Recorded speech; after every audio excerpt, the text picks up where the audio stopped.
Good morning, everyone. Good morning. Come on in. Come on in. Hi, Instagram. Just trying to get my Facebook and YouTube to get started. So I try to do everything on one platform, on one screen last week, but I noticed that the Instagram wasn't very clear. So for now, I'm going to continue with two different screens. That's why I always go back and forth. And then once Instagram can figure out how to merge with the others, we'll be able to do it. Good morning, boss lady. Good morning, official Itzy. I'm not sure if you're on Facebook or YouTube and you can see me. Please comment and let me know you can see me, because I'm getting an error message, although I'm seeing a check mark. So if you can see me on there, you can definitely let me know. So my name is Aisha Chidola. I'm an immigration lawyer. I represent clients all over the U.S. with their immigration matters. We handle humanitarian and family-based immigration cases. So if you have an immigration need, this is the time to file.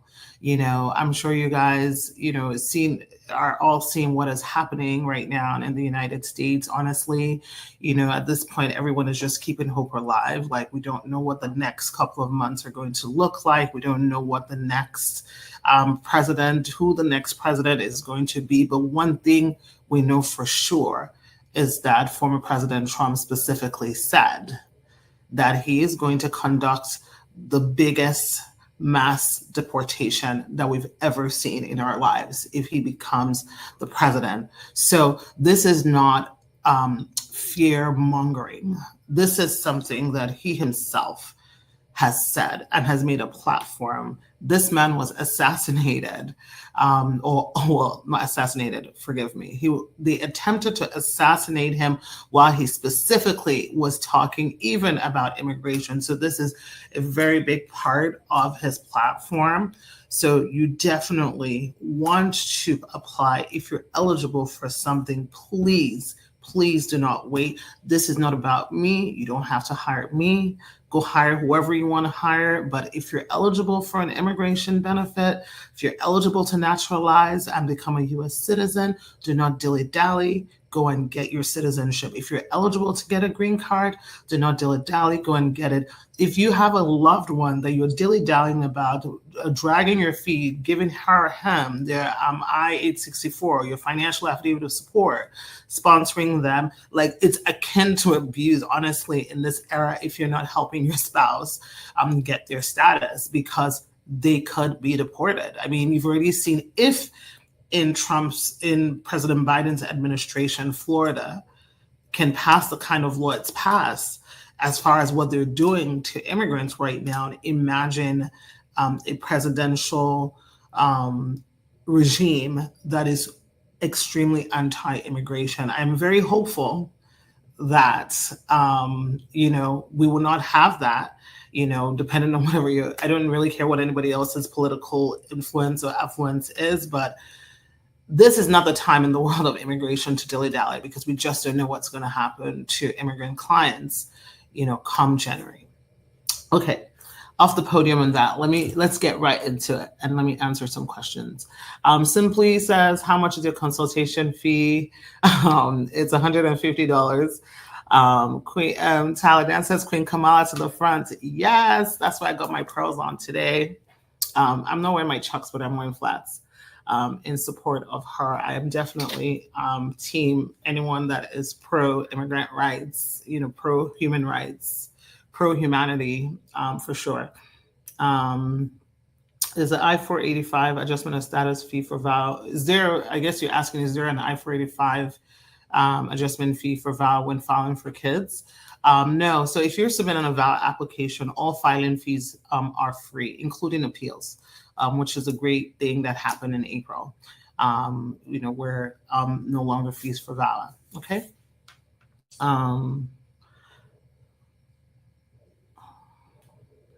Okay. What does it mean if it says name was updated on I-360? It means exactly that. It means either you had maybe they spelled your name wrong, a middle name that wasn't there before, they added it or whatever. It just means that either you submitted something and where they saw that the name was different from what they had on file and they updated it, or they noticed it on their own and fixed that.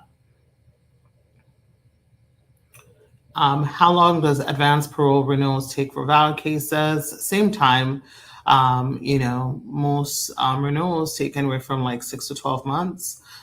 So it's always good if your advanced parole or your work permit is about to expire, that you try to renew it at least 180 days before the expiration, just so that, you can kind of make a smooth transition. Okay, so this one says, good morning. I always watch your videos. I have a VAWA approval. How long will it take to have the news for the I-485? Just depends, but I would say between 2 to 6 months on average for you to hear from your field office. So depending on what you submitted with your VAWA, if you're just getting a VAWA approval, it's likely that you didn't submit the medical, since back then people weren't submitting medicals because they would have expired. So you most likely get you most likely get a request for evidence for your medical, or they will ask you to bring it in to the office for an interview. Okay. Can a green card holder file for an undocumented immigrant who overstayed their visa? So a green card holder can file an I-130 for someone who has overstayed their time. They can only file an adjustment of status for them if that person has not overstayed and if visas are current. But because you've specifically said that that person has overstayed, that means they're not eligible to file an adjustment of status, only an I-130. An I-130, once you get your priority date, you have to wait until you're eligible, and then you have to do a 601 waiver, 601A, I'm sorry. And then if that waiver is approved, then you would have to go consular process outside the country. There are other options if that person is eligible for a T visa because they've been a victim of human trafficking, or a U visa because they've been a victim of a serious crime, or if they're eligible to self-petition as a VAWA applicant, either based on extreme cruelty from a parent or from a spouse. Okay. Okay. After a VAWA green card, when can I apply for citizenship? 3 or 5 years. So you typically can apply for a green card. I say green card for citizenship, 3 years after a VAWA approval. Okay. My mom filed an I-130 for me and included my 22-year-old son. Is that going to be a problem, or does my son need a separate I-130 application? Well, your son has already aged out. She has to list, they list names where your son has already aged out if it was filed for after that age. So he will not likely get a visa to come here, unfortunately. Good morning. Thanks for all you do. My VAWA is more than 3 years now, and I got my work permit renewed. I got another prima facie again this month. Good for you. Are you asking a question? Because I'm not sure if you're asking me a question. Okay. Let me answer some Instagram questions. How long is the wait after your VAWA prima facie determination letter is received? Are you asking how long is the wait for your VAWA approval, or how long is the wait for your prima facie? On average, most prima facie cases take 3 to 5 months. If there's no prima facie in 3 to 5 months, or maybe I would say usually after 8 months, we want to understand why there's no prima facie determination letter at our firm. It means that there's something that's deficient in your application.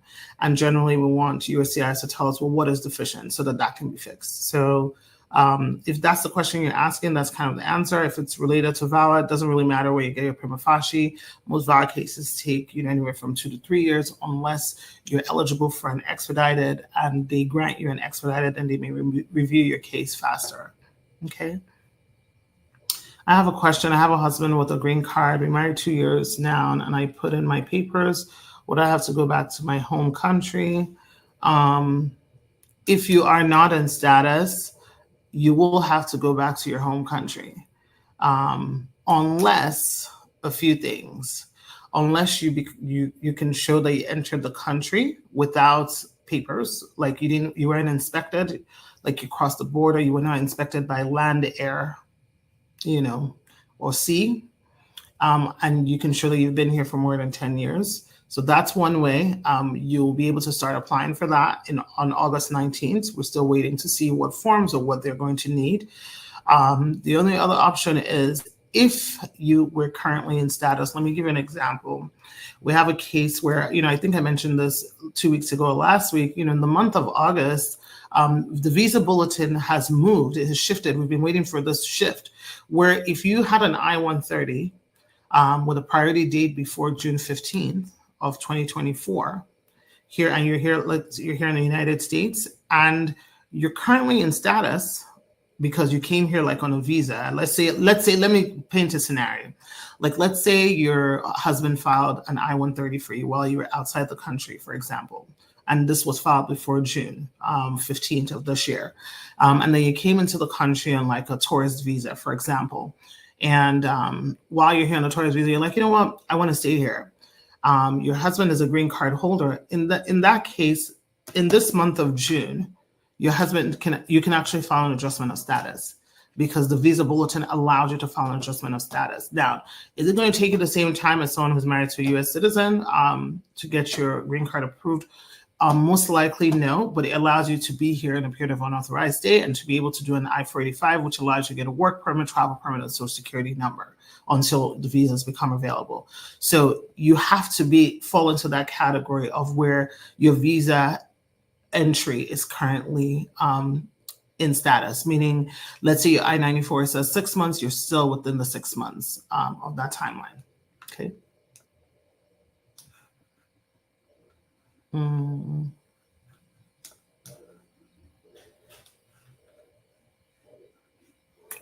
Okay.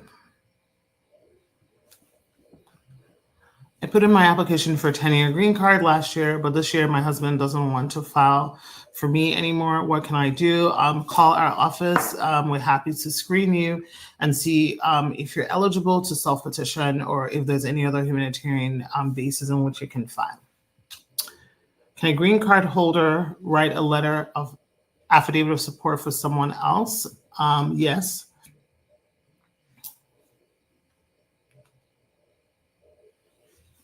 How long does the process of getting naturalized take? Naturalization, I would say it's very different in every field office. Every state or field office has kind of their own local timeline, but I would say that it can be anywhere from 2 months to 14 months. So you can fall anywhere within that window.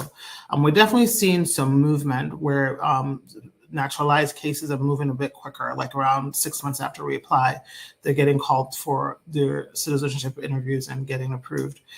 So, take that, that as, whatever you need to.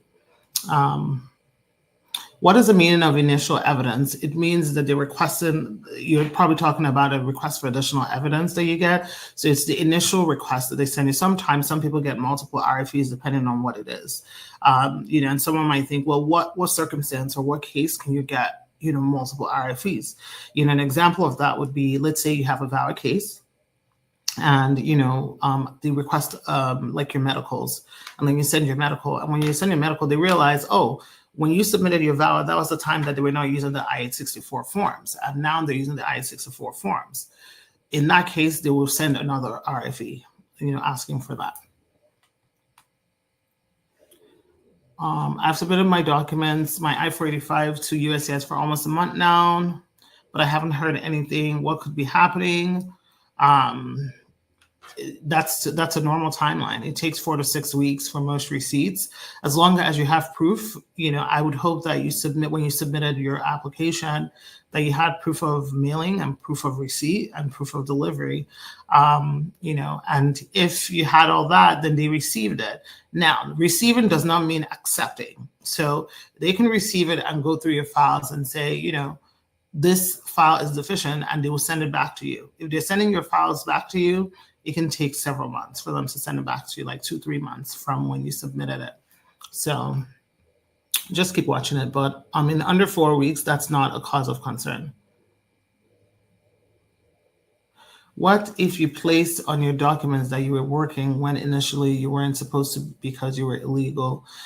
So you're asking if you're working under the table, how does that affect you as an applicant for a green card? So if you are an immediate relative, meaning the person petitioning for you is your U.S. citizen spouse, your U.S. citizen parent, if you're a child under 21, and or your U.S. citizen child who's over 21 petitioning for you. If you fall into that category, USCIS will forgive you for working under the table. The other people included in this are humanitarian-based cases. If you are working under the table as a VAWA applicant to support yourself or a T or U, USCIS will forgive you for working. It is better and always important that you're honest in your application as opposed to lying, especially in a case like this where it is not detrimental to your application. The most important thing, and I say this all the time, is I just lost my train of thought reading another comment. What was I saying? Okay, yeah, the most important thing is if you are working without papers, you should never, ever, ever write on any document that you're a U.S. citizen. You should never, ever use a U.S. citizen social security number, because these are considered false claims to citizenship, and it's basically a kiss your green card or citizenship goodbye, okay? As long as you don't do that, you're good. Alicia Alik Apartment says, VAWA saved my life. Thank you. And all the good VAWA lawyers out there. Oh, that's so good. I'm so happy to hear that.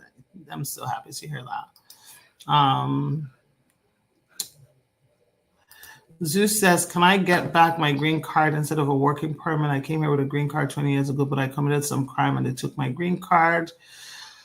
I don't know. It just depends on, what the crime is. Some crimes, have a permanent bar, so it all depends. Okay. My sister's VAWA was approved since the 1st of April. When do you think she'll get an RFE for medicals or an interview? Thank you. I have no idea when she's going to get one, but you want to definitely check. Because it's May, June, July. So remember I told you it could take 2 to 6 months. After 6 months, you definitely just want to do an inquiry and just check and, make sure.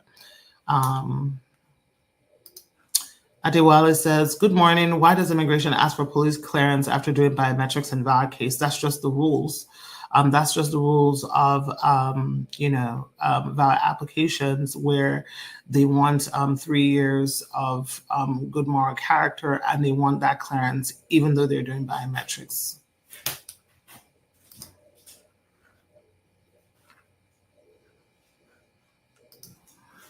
I have a VAWA application pending for me and my child, but my child's father is a U.S. citizen. If a father files for her, would it affect my VAWA case that is pending? No, it's not going to affect your VAWA case that's pending.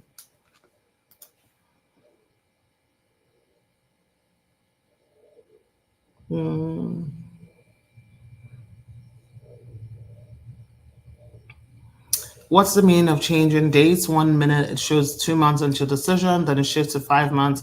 What would be the cause of the shifting? Honestly, you should ask USCIS. I don't know. But, my suspicion is, they maybe overshoot. They think it's going to take 2 months, and then they realize they have a lot on their plate and they need more time. But, I can't really give you the answer. So you would have to find out from USCIS. But it's annoying, I know. My daughter filed an I-130 and an I-485 for her dad and I in March. I received my green card 3 weeks ago and her dad is still pending. What do I think? I think it's fine.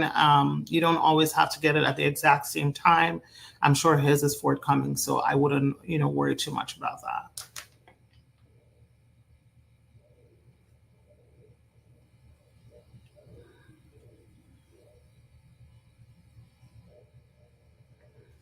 What can happen to someone who was raped while working illegally in the United States? Well, rape is a crime, and so they should be filing for a U visa. and then who raped them can also determine whether or not like they may be eligible for a trafficking T visa case.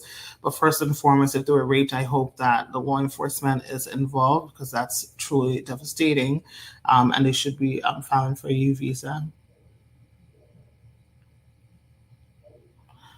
Okay. Can an American citizen file for a person who has overstayed? Yes, an American citizen can file for someone who has overstayed.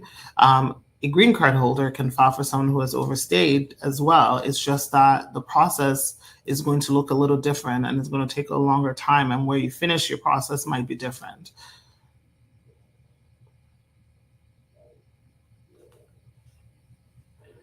Can I apply for a marriage-based green card if my J1 waiver is still pending? It depends on what stage that your J1 is pending. My boyfriend overstayed his tourist visa. He would like to start a life here. Is our only option to get married in order for him to stay here? I'm an American citizen. He has no immediate family here. It is one of your options if you guys are ready to get married and see yourselves being married in the future, not just marrying because of immigration. Other options, of course, would be if he's eligible for any of the other humanitarian bases, like T or U visa. Tunji needs to talk to me. Definitely call the office and schedule a consultation, 407-995-6567.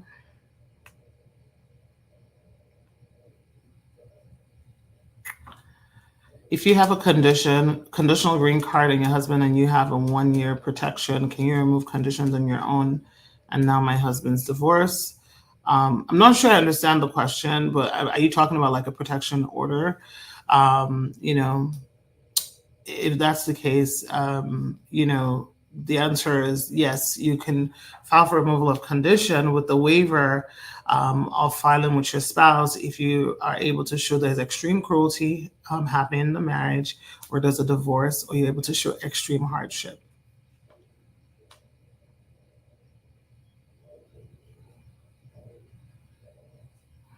Hattie Toller, I put in my application for 10 years green card. This is my last question, guys. This year, my husband doesn't want to file for me anymore. He already filed for withdrawal. What can I do? Call our office. Let's screen you and see if you're eligible to self-petition. If you are, we'll be able to convert your original application or do a self-petition for you. All right, guys, nice chatting with you all. If you want to schedule a consultation, call 407-995-6567. The number is in my profile. It's also on my website and everywhere else, Facebook, Instagram, YouTube. You can also send a WhatsApp to 404-333-8751. We do not take phone calls on WhatsApp. So you can leave a message, and usually it will auto-generate our phone number there for you to call us or for us to call you back. All right, guys, have an amazing day, and I will talk to you guys later. Bye.